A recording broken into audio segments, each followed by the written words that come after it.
To talk largely about palliative care in Canada, probably the biggest challenge is how inconsistent it is, in which, depending on what region of a province or a city you live in, will dictate how much access you have to good quality palliative care.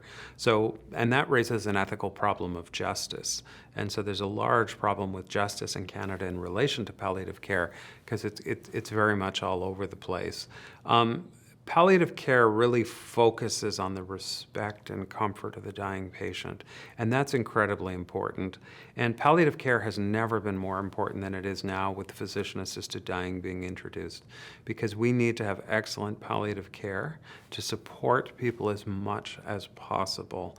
And physician-assisted dying would be one aspect for some people that may request it, but it would be really problematic ethically if in fact Canadian citizens are asking for physician-assisted dying because they can't receive adequate palliative care.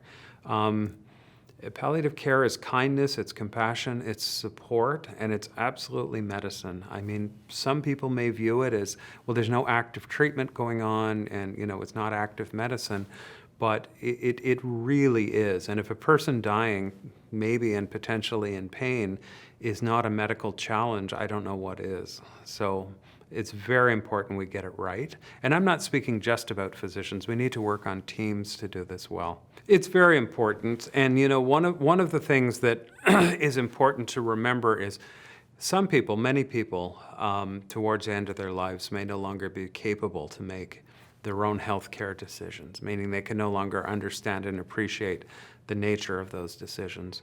So what's very important is that their wishes are communicated in advance so that their wishes can be respected.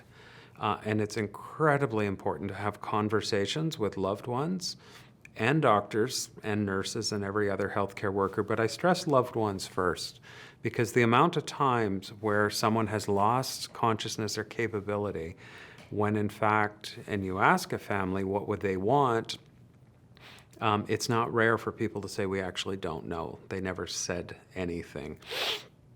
And I would argue that the conversations are far more important than the written documents, and focusing on the right form and filling out the right form in the right way may be quite a distraction from simply telling a loved one and or a doctor what your values are in relation to how you wish to live and how you wish to potentially die. That's far more important.